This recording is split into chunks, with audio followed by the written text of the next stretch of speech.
todos, o meu nome é Pedro Felício e sejam bem-vindos a mais um vídeo do canal Board Games Hell. Este é mais um vídeo da rubrica Os Spiel des Jahres na minha coleção. Uma rubrica onde eu vou apresentando vários jogos que fizeram e obtiveram o Spiel des Jahres, o jogo do ano da indústria alemã, e que é ainda o prémio que talvez mais bem conceituado está. Desta vez vamos saltar novamente o ano, infelizmente.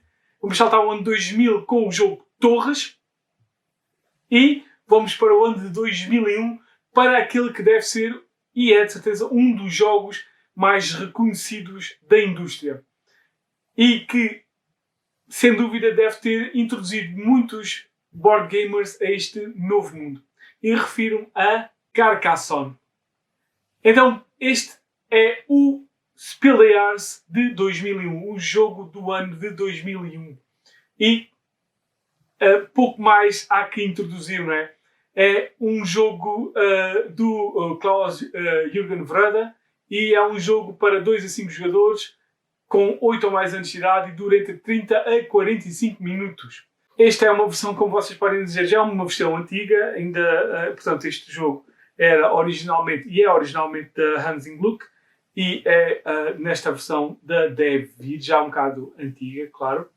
E é este mesmo que vamos ver agora aqui na mesa para ver como é que se joga este Carcassonne. E vamos começar com a preparação do jogo. E, primeiro de tudo, vamos retirar todas as peças, também chamadas de tiles, no mundo dos board games. Tirar todas as peças da caixa e vamos separar a peça com o fundo diferente das restantes peças. Vamos metê-la de lado. As restantes peças vamos então baralhá-las e vamos fazer pilhas de estas peças. Não interessa o tamanho das pilhas, nem se são iguais nem iguais. Simplesmente vamos criar pilhas. E vamos colocar as pilhas de peças mais para os lados da mesa e deixar o centro da mesa livre. No centro da mesa vamos colocar então a peça que separamos com o fundo diferente e não importa qual é a direção para onde ela é virada, vamos então colocar essa peça no centro da mesa. Esta é então a peça inicial. Vamos de seguida adquirir o tabuleiro de pontuação e vamos também colocá-lo para o lado, deixando então o centro da mesa livre. De seguida, os jogadores vão escolher uma cor e vão levar os meeples todos dessa cor para si. Um desses meeples vai ser colocado no espaço 0 da trilha de pontuação. E depois de ser escolhido o primeiro jogador, está pronto o jogo a iniciar. O objetivo de Carcassonne é a construção de uma região representativa da região à volta da cidade de Carcassonne medieval. Para isso, os jogadores irão utilizar peças adquiridas para construir a região e depois irá utilizar pequenos trabalhadores para dominar certas zonas da região para, com isso, ganhar pontos de vitória para ganhar o jogo. Um jogo de Carcassonne irá decorrer por turnos consecutivos, começando no jogador inicial. Ele irá adquirir uma peça, jogar uma peça na região que está a ser construída no meio da mesa. Poderá ou não colocar um trabalhador nessa peça e se com essa peça completou ou fechou um tipo de zona, ele irá pontuá-la. Depois disso acontecer, ele irá passar a vez para o seu jogador à esquerda, que irá fazer o mesmo e isto andará à volta pelos ponteiros de relógio até o jogo terminar. Um turno de Carcassonne irá decorrer por ações numa ordem fixa. A primeira ação que ele terá que fazer, e é obrigatória, é retirar uma peça. Outra ação que ele terá que fazer, e também é obrigatória, é colocar essa peça juntamente com outras peças que já estão na mesa. A terceira ação, que não é obrigatória, poderá colocar um dos seus trabalhadores na peça que acabou de colocar. A quarta ação a fazer é apenas obrigatória se o jogador fechar ou completar uma zona da região, é pontuar essa zona. A primeira ação que o jogador irá fazer é retirar e colocar uma peça que adquire na mesa. Para isso ele irá escolher uma pilha qualquer das que está ainda disponível na mesa, irá retirar de lá uma peça, irá virá-la e irá colocar essa peça. Então ele terá que tocar com pelo menos uma face numa peça que já lá está, não podendo ser apenas por o canto. Ele terá que fazer face com face. O jogador também poderá rodar a peça que acabou de retirar e colocá-la da forma como quiser. No entanto, o jogador terá que colocar a peça fazendo-a coincidir com a arte que já lá está, não podendo misturar zonas. Que zonas existem? Existem as estradas, os campos, as cidades e os mosteiros ou claustros.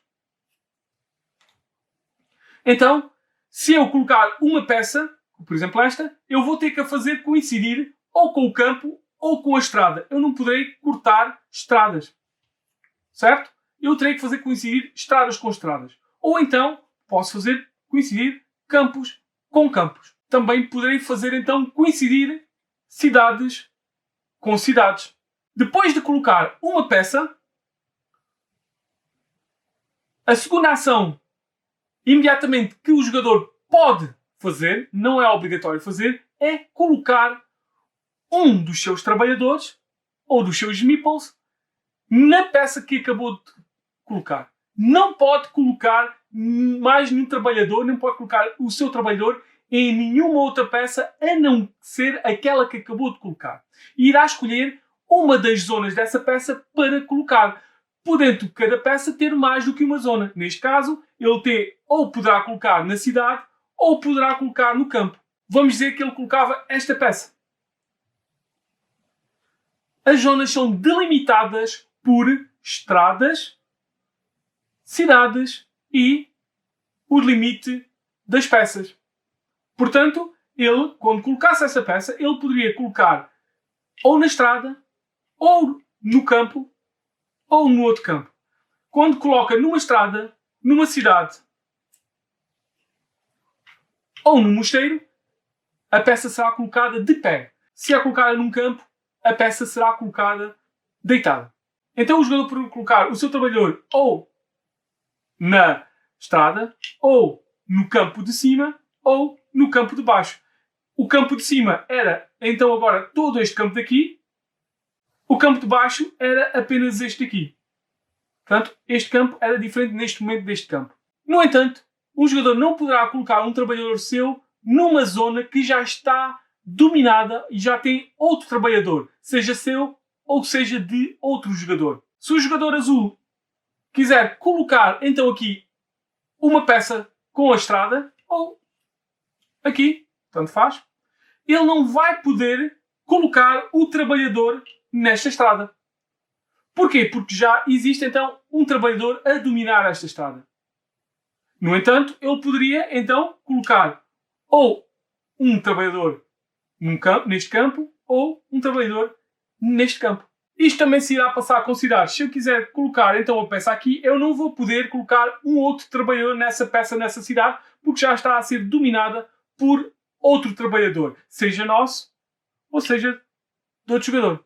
No entanto, eu posso, se quiser, tentar dominar ou tentar também criar aquela cidade e fazer parte daquela cidade. Se eu colocar então uma parte da cidade que não toca lado com lado da cidade, eu poderei fazê-lo. E num turno subsequente eu posso unir a cidade que estava a fazer com a cidade do outro jogador. Isto também serve para caminhos. Outra ação seguinte, por ordem, que pode ser feita, e é obrigatória de ser feita se acontecer, é que quando uma zona é fechada ou completa, essa zona vai ter que ser pontuada, desde que tenha lá um trabalhador ou mais.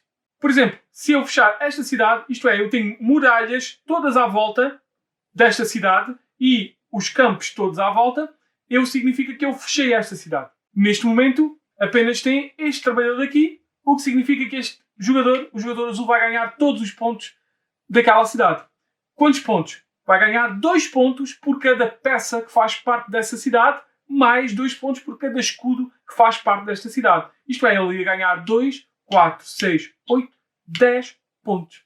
Para fechar um caminho e pontuar esse caminho, teremos que limitar ambos as pontas do caminho, podendo ser limitado com um cruzamento, ou com um claustro, ou com uma cidade, cujo caminho termina nela. Quando um caminho é fechado, como é o exemplo deste, o caminho será então pontuado. Por cada peça que faz parte desse caminho, irá pontuar um ponto. Neste caso, este caminho será 1, 2, 3, 4, 5, 6, 7 pontos. A pontuação dos mosteiros ou claustros é feita da seguinte forma.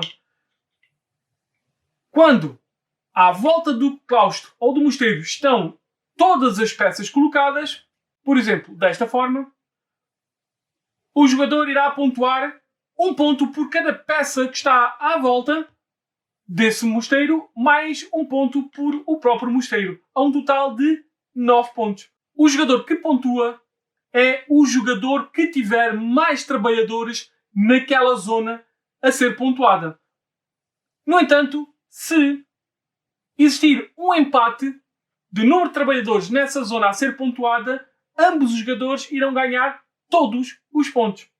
Quando uma zona é pontuada, então irá ser movido o trabalhador que está aqui no tabuleiro de pontuação, tanto os espaços como os pontos que acabou de ganhar esse jogador.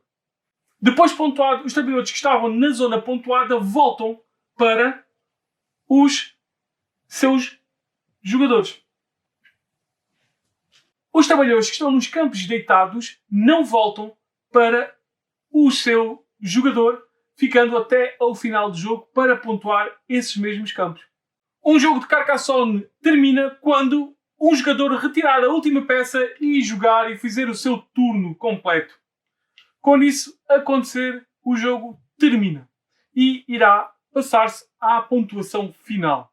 Então, na pontuação final, para adicionar aos pontos ganhos durante o jogo, vamos ainda pontuar os vários trabalhadores e as várias zonas que não foram fechadas ou completas.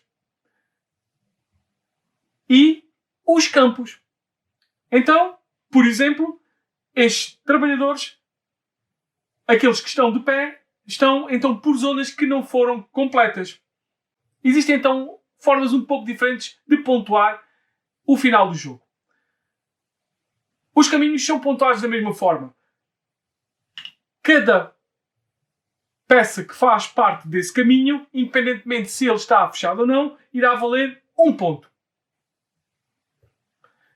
As cidades irão valer um pouco menos. Porquê? Porque, então, cada peça da cidade irá valer um ponto e cada escudo irá valer apenas um ponto, onde antes valia 2 pontos se fosse fechado durante o jogo. E, finalmente, os claustros irão valer na mesma um ponto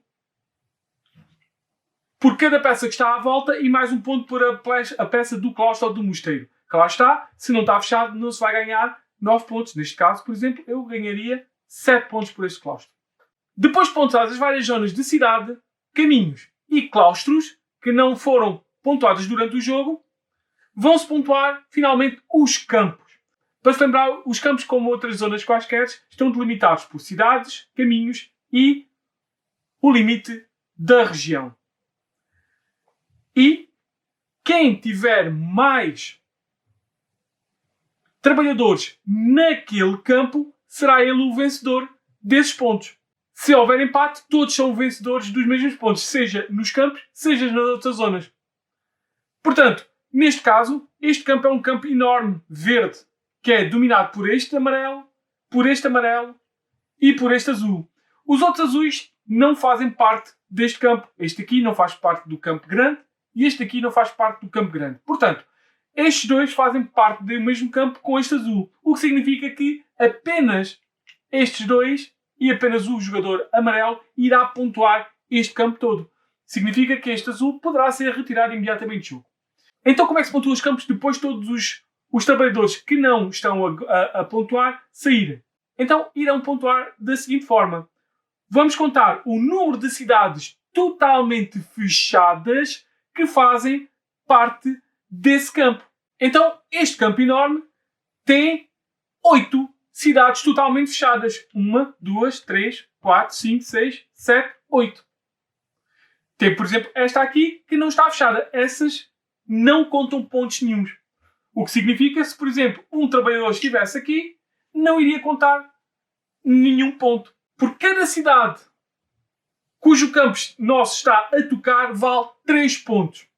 Significa que ela ia ganhar 8 vezes 3 e este azul tem esta cidade completa a tocar e aqui este meeple azul, este trabalhador azul tem esta cidade completa a tocar. Tá? Portanto, iria ganhar 6 pontos e o nosso iria ganhar 8 vezes 3 a um total de 24 pontos por os campos para o amarelo.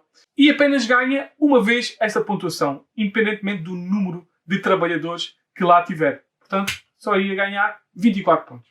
Depois de contados os campos, quem tiver mais pontos será então o vencedor do jogo de Carcassonne. Só mais uma coisa. Curiosidade, muitas vezes acontece é que quando se passa pelo 50, o trabalhador que está a contar a pontuação é deitado para continuar a pontuar. E é assim como se joga Carcassonne.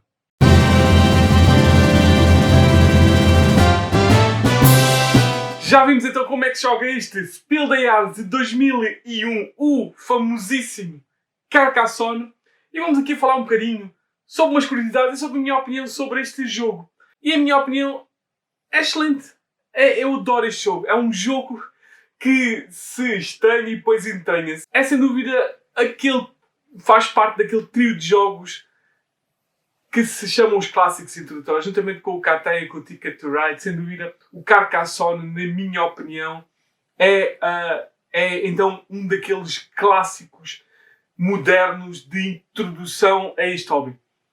É um jogo que joga-se bem a 2 pessoas, excelente 2 pessoas, joga-se bem a 3, a 4 e a 5. Dá para jogar, sem dúvida. Pronto, joga-se. Não é a melhor coisa, mas joga-se. Talvez, se calhar, até se adicionarmos um segundo Carcassonne para termos aqui um bocado mais de jogo. Mas joga-se. E é sempre bom ter jogos para 5 jogadores. É um jogo que tem uma curiosidade também, que se calhar muitos de vocês não sabem, que é o jogo que introduziu o Meeple. Verdade, é o jogo que introduziu aqueles pequenos trabalhadorzinhos de madeira que eu chamei aqui, a maior parte das vezes, trabalhadores, mas que no mundo dos board games têm por nome de Meeple, que entretanto já evoluiu para fazerem vários formatos de Meeple. Meeples da caverna no Stone Age, Meeples de, sei lá, de cowboys em vários jogos, inclusive ao Colt Express, etc. Este pequeno trabalhadorzinho de madeira já evoluiu e foi introduzido aqui no Carcassonne, que na verdade é um jogo de 2000, mas ganhou então o Spiel des Jahres de 2001. É sem dúvida um jogo que vai ficar para sempre na história dos board games e que muita gente vai ainda jogar. Os torneios mundiais que existem, nacionais e regionais que existem em todo o mundo, fazem com que este jogo seja um evergreen, um para sempre, um introdutório que vai ficar para sempre enquanto este hobby durar e perdurar. Este Carcassonne vai haver edições big box, edições de aniversário e com outro tipo de temática, desde o Star Wars ou a pré-história, a piratas, ou o que for. É um jogo que está sempre a reventar-se um bocadinho, não muito, mantendo mais ou menos a coisa, colocando mais uma regra que outra regra, modificando uma regra que outra regra, mas sempre este estilo de jogo de controle de área, colocando trabalhadores para adquirir pontos. E pronto, não há mais nada para dizer. É um jogo que, pá, se nunca jogaram, é estranho. Mas se nunca jogar, adquiram o Carcassonne, porque é um jogo obrigatório. É ter em qualquer ludoteca. E pronto, ficamos por aqui. Espero que tenham gostado. Espero que retornem para mais vídeos. E por isso, até ao próximo vídeo.